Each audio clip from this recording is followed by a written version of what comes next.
नमस्कार, मैं रवीश कुमार फिर से आ गया। फिर से आ गया। कैसा बीता आप लोगों का सप्ताह? आजकल तो आप देखिए गाना वाना कैसा हो गया है।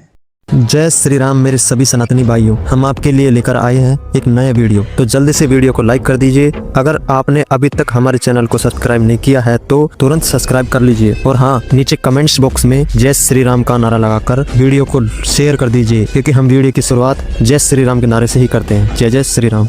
संभल में एक मस्जिद के सर्वे के खिलाफ प्रोटेस्ट करते 3 मुसलमान युवकों की उत्तर प्रदेश पुलिस ने गोली मार के हत्या कर दी। अच्छा, और गोपाल मिश्रा पे क्या कहा था आपने? सवाल यहाँ पे ये नहीं है कि गोपाल मिश्रा किसके लिए मरा है, सवाल यहाँ पे ये है कि गोपाल मिश्रा को क्यों मारा गया है, क्यों हमारे देश के नेता आज इस ऐसे घिनौने इंसिडेंट पे भी राजनीति कर रहे हैं। अरे ये कैसा दोगलापन है? शुरुआत में तो आपने बहुत ही क्लियरली बोला कि 3 मुसलमानों की जान गई है, लेकिन गोपाल मिश्रा के टाइम पे आपने क्लियरली बोला नहीं कि एक हिंदू की जान गई है। ऐसा क्यों? अरे दीदी भैया, आप लेफ्ट वालों को आदत हो चुकी है कि चीजों को घुमा के दिखा देते हो। उन तीनों के पोस्टमार्टम रिपोर्ट में ये पता लगा है कि जो गोलियां उनको लगी है वो पुलिस की नहीं थी, वो लोकल बंदूकें थी। अब वो लोकल बंदूकें आई कहां से, आपको अच्छे से पता है। उन लोगों का अटैक करना प्री प्लान्ड था। उनके घर के छतों पर पत्थर देखे गए, अलग अलग हथियार देखे गए, बंदूकें देखी गई। ये सब किस लिए रखा था उन लोगों ने? दीदी भैया एक्सप्लेन करोगे? नहीं, उन लोगों से सवाल आपको पूछना नहीं है, पुलिस से सवाल करोगे कि आपने क्यों एक्शन लिया। आप मर जाते चलता, लेकिन उनको मरने नहीं देना था। योगेंद्र यादव को आप सिर्फ गलत अनुमान और मीठी जुबान तक सीमित मत समझिए। ये व्यक्ति भारत के लिए कितना खतरनाक है हम आपको बताते हैं। सर्बिया का एक्टिविस्ट है स्रजा पोपोविच, जो साल 1998 से अपना संगठन बनाकर विश्व के अलग अलग देशों में वहां के लोगों को अपने साथ लाकर रेवोल्यूशन के नाम पर वहां की सरकारें बदलने का काम करता है।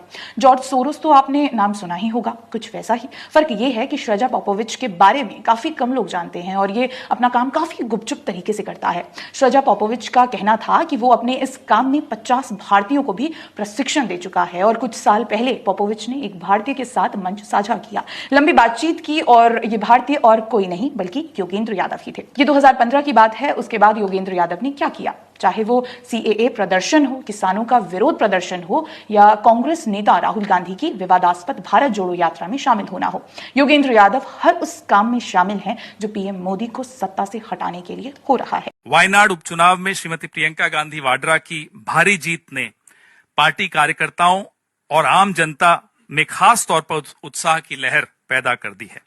कांग्रेस कार्य समिति झारखंड की जनता को JMM, कांग्रेस और अन्य भारतीय दलों को दिए गए निर्णायक जनादेश के लिए धन्यवाद देती है।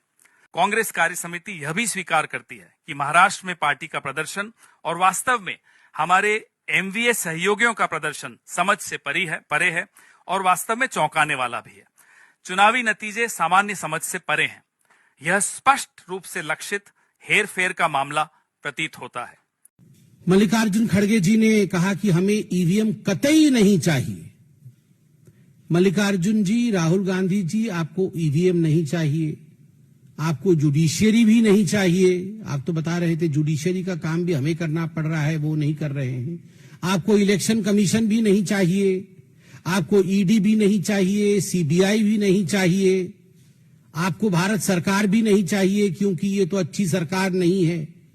आपको कुछ नहीं चाहिए। तो मुझे लगता है आपके लिए सर्वोच्च स्थान और उपयुक्त स्थान मंगल ग्रह है। कोई नहीं है, न जुडिशरी है, न ED है, न CBI है, वहां EVM मशीन भी नहीं है, इलेक्शन कमीशन भी नहीं है। वहीं जाइए, वहां बिल्कुल आप शहजादे जी को कुर्सी पर बैठाइए और आनंद से रहिए। सुनो बे बांग्लादेशी कटमुल्लो, इस्कॉन मंदिर ने किसी मजबूरी में चिन्मय प्रभु से रिश्ता तोड़ दिया होगा, लेकिन भारत का हर सनातनी चिन्मय प्रभु के साथ है। अब यह मुद्दा सिर्फ बांग्लादेश का नहीं है, अब यह मुद्दा अंतरराष्ट्रीय मुद्दा बन चुका है। तुम जाहिल जिहादियों की हर हरकत पर नजर रखी जा रही है। इतना भी मजबूर मत करो भारतीय सरकार को कि या तो हमें सर्जिकल स्ट्राइक करनी पड़े या फिर भारतीय सेना को खुली छूट दे दी जाए कि तुम्हें तुम्हारे घर में घुसकर तुम्हारी औकात दिखाए। जो हाल पाकिस्तान ने 1971 में किया था, उससे भी बुरा हाल किया जाएगा। क्योंकि लातों के भूत बातों से नहीं मानते हैं। यह वीडियो ज्यादा से ज्यादा शेयर कर देना। काय चाटायची म्हणजे किती चाटायची?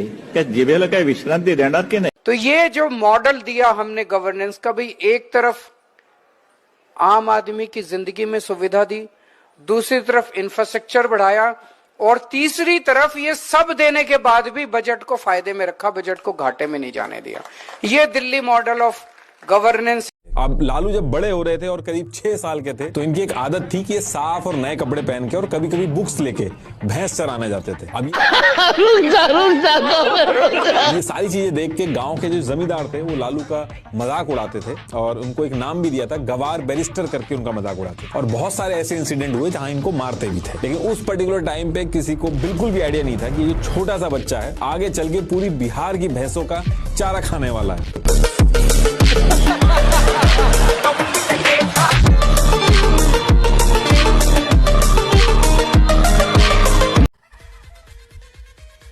अच्छा एक बात बताइए भैया, आप लोग पेशाब करके पानी से काहे नहीं धोते हैं? क्योंकि हम लोग आप लोग की तरह आग नहीं मूतते हैं।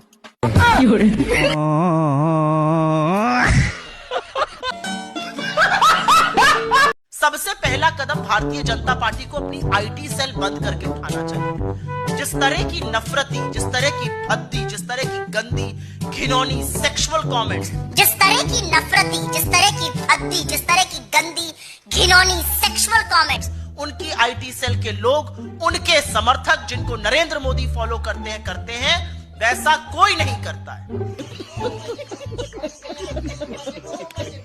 ये मेरे अब्बू है, ये मेरे अब्बू है, ये मेरे अब्बू है, ये मेरे अब्बू है, ये मेरे अब्बू है, और ये मेरे अब्बू है, अब्बू है मेरे अब्बू है। भारत देश में सेक्युलरिज्म के नाम पर एक अद्भुत नाटक चल रहा है। 1995 वक्फ एक्ट में मुसलमान किसी भी जमीन पर दावा ठोकेंगे और मालिक बन जाएंगे, कागज नहीं दिखाएंगे पर मालिक खुद को बताएंगे।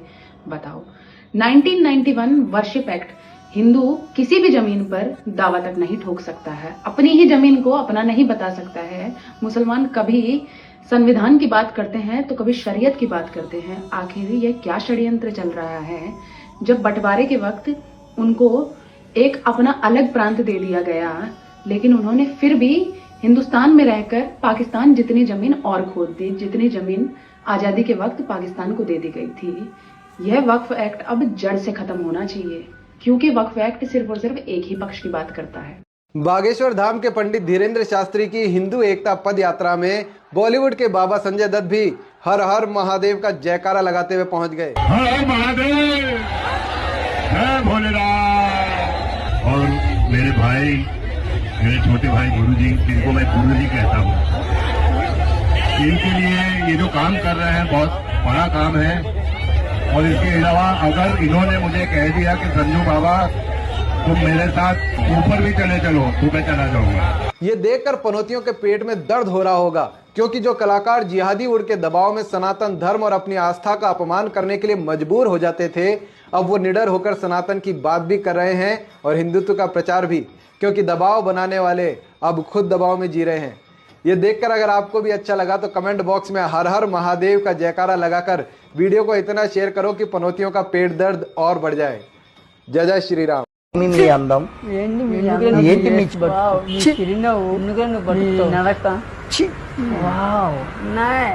करो, एक इंसान सामने खड़ा है, उसके हाथ में लाठी है और सामने से AK-47 चल रही है। 40 राउंड फायर होते हैं, 5 गोली लगती है, जान चली जाती है, लेकिन एक हिम्मत, एक जज्बा कि मैं अपने देश की इस धरती पर इन आतंकवादियों को बेकसूर लोगों की जान लेने नहीं दूंगा, अपनी जान दे दूंगा, लेकिन इनको यहां पे कुछ करने नहीं दूंगा।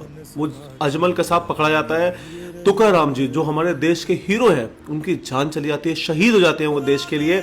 उसके साथ साथ बहुत सारे दूसरे जो पुलिस वाले हैं वो भी शहीद हो जाते हैं, 5 डॉग्स वो भी शहीद होते हैं। और मैं एक ही चीज बोलना चाहता हूँ यार, देश से बढ़कर तो कुछ नहीं होता। वो कहते हैं ना कि दुनिया में आपको मिले होंगे कई आशिक, लेकिन तिरंगे से हसीन कोई सनम नहीं होता। हीरो में सिमट कर, सोने में लिपट कर मरते हैं कोई, पर तिरंगे से खूबसूरत कोई कफन नहीं होता, कोई कफन नहीं होता। I admit that there are hundreds of EVM skeptics. Elon Musk is an EVM skeptic. And he says we should go back to the ballot paper. I have had no bad experience with EVM. I can only speak of my experience because I'm confined to a constituency on polling day and counting day. So I can't speak for 542 other constituencies. Now, should we go back to the ballot boxes? I have had bad experience with ballot boxes.